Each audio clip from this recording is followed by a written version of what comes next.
Bom, o ministro da Economia, Paulo Guedes, disse nesta quarta-feira em evento no Rio de Janeiro que o teto de gastos não funciona sempre e que o governo promoveu uma despedalada no BNDES. Do Rio, Rodrigo Viga.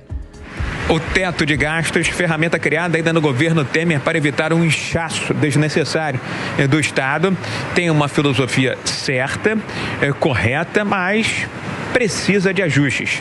A avaliação foi feita nesta quarta-feira aqui no Rio de Janeiro pelo ministro da Economia, Paulo Guedes.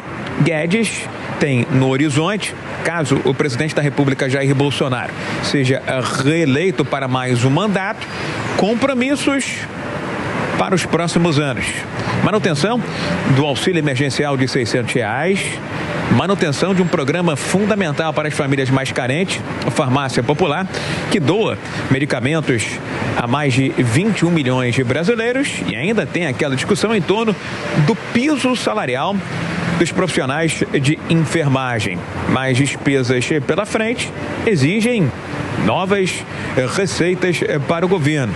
Paulo Guedes declarou que o teto de gastos, de uma maneira ou de outra, em casos específicos, precisa de ajustes, uma vez que o objetivo da ferramenta é evitar o crescimento, o inchaço desnecessário do Estado. Mas há casos, por exemplo, como na venda de ativos do BNDES, em que esses recursos não podem ser utilizados para serem destinados aos mais pobres e mais carentes do Brasil. O teto dificultava, impedia essa transferência. Então nós tivemos que pedir licença para poder fazer essas transferências. Foi o caso da extração de petróleo, para transferir os recursos para estados e municípios, foi o caso de Lei Candir, foi o caso do Covid, quando nós tivemos que transferir também dinheiro para a população em geral, depois também para os estados e municípios. Então há casos em que visivelmente o teto, apesar de ser um símbolo de austeridade, ele não funciona. Paulo Guedes afirmou ainda nesta quarta-feira aqui no Rio de Janeiro que este ano haverá o último ato em torno da despedalada do BNDES. O Banco de Fomento, após um parecer do TCU, segundo Guedes, terá de devolver agora em 2022 os 90 bilhões de reais que ainda restam de empréstimos gigantescos que foram feitos no passado pelo governo do PT e totalizaram quase 500 bilhões de reais. O TCU já deu o parecer, o Tesouro consultou o TCU, o presidente do BNDES já separou os recursos, estão dentro, totalmente dentro das exigências de Basileia. O BNDES está super bem. Do Rio, Rodrigo Viga. Amanda Klein, para o governo Bolsonaro, o ministro Paulo Guedes é um troféu. O que você entendeu dessas declarações com relação ao teto de gastos e despedalada do BNDES? Eu entendi que o Paulo Guedes está em plena eleição, está tentando ajudar o governo a se eleger.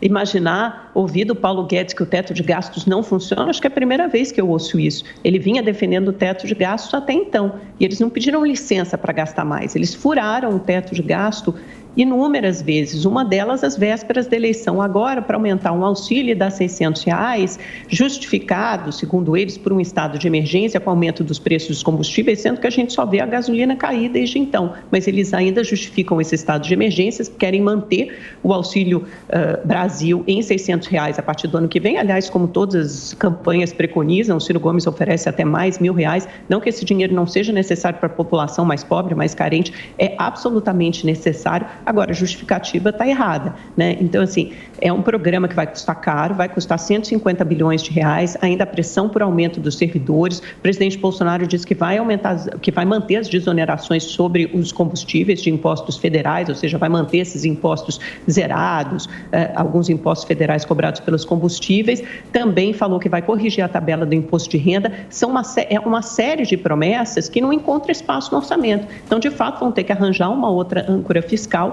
Isso vai ensejar um aumento, vai significar, se refletir em um aumento, obviamente, da dívida pública, em um déficit primário maior, porque não há mágica na economia. Um estudo recente da IBRE, da FGV, mostrou que para atender todas essas benesses prometidas pelo presidente Bolsonaro, o custo disso será de pelo menos menos 200 bilhões de reais. Aí eu estou falando de correção de tabela imposto de renda, reajuste para servidores públicos, como vem sendo prometido, porque o que está reservado no orçamento garante um reajuste de, no máximo, 5% linear. Agora, esses servidores muitos deles estão sem reajuste há mais de 4 anos.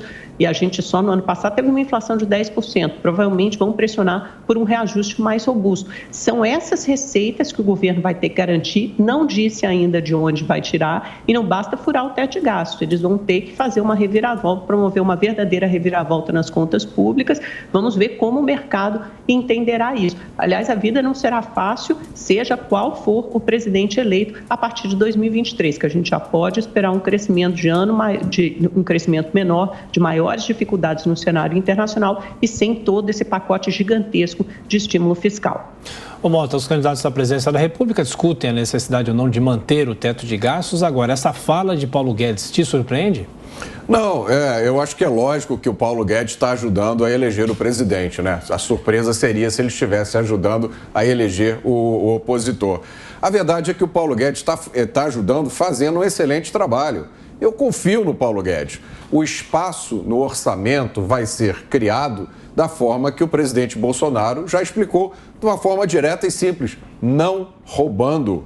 É só não roubar. Paulo Guedes é um dos melhores ministros que esse país já teve. Vamos lembrar só duas ou três informações importantes. As despesas do governo com a máquina pública estão caindo 3% ao ano, ao contrário da época do PT, em que elas subiam 4% ao ano. Vamos lembrar, o governo Bolsonaro é o primeiro governo desde 1988 que vai terminar o mandato gastando um percentual do PIB menor do que gastava quando entrou. A inflação no Brasil vai ser menor do que a inflação do Reino Unido e dos Estados Unidos. Enquanto o mundo inteiro entra em recessão, o PIB do Brasil está superando as expectativas. E isso, vamos lembrar, depois da pandemia e no meio de uma guerra. E aí surgem inúmeros críticos, cheios de números e de teorias, para criticar o trabalho do Paulo Guedes. São os mesmos críticos que ficaram caladinhos durante os 16 anos de governo do PT.